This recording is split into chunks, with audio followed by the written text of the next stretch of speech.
দীর্ঘ ২১ বছর পর ভিয়েতনামের বিপক্ষে খেলছে বাংলাদেশ ফুটবল দল। ২৬শে মার্চ দেশটিতে আতিথ্য নেবে লাল সবুজ দল।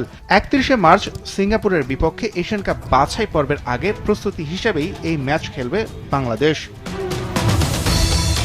এশিয়ান কাপের মূল পর্বে জায়গা করতে পারেনি বাংলাদেশ, তবে ভিয়েতনাম ঠিকই খেলবে এশিয়ান কাপে। ফিফা র্যাঙ্কিংয়ে ভিয়েতনাম ১০৩ আর বাংলাদেশ ১৮১তম স্থানে।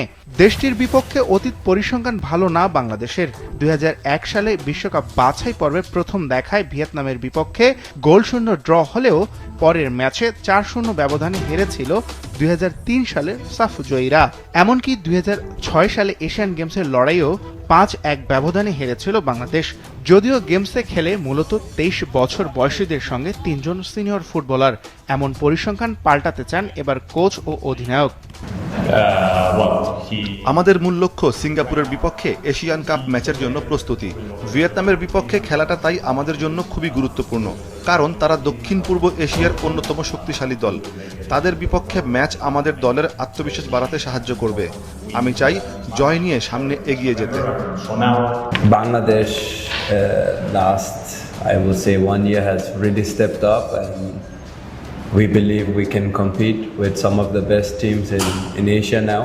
Of course, it's going to be a tough match for us, but we will try to do our best.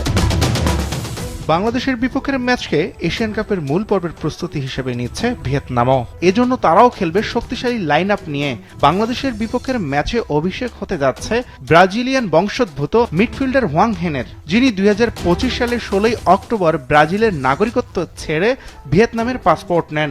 এছাড়াও দলে রয়েছে ফ্রান্সের বয়সভিত্তিক দলে খেলা লেফট ব্যাক জেমস পেন্ডেট এবং ব্রাজিলিয়ান স্ট্রাইকার রাফায়েলসন ভিয়েতনামের জার্সিতে সবশেষ ৬ ম্যাচে করেছেন ৮ গোল।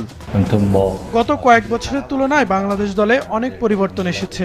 কয়েকজন খেলোয়াড় রয়েছে যারা এর আগে অনূর্ধ্ব-২৩ এশিয়ান কাপ বাছাই পর্বে ভিয়েতনামের বিপক্ষে খেলেছে। আমি বিশ্বাস করি তাদের বর্তমান দলটা আগের চেয়ে অনেক বেশি শক্তিশালী।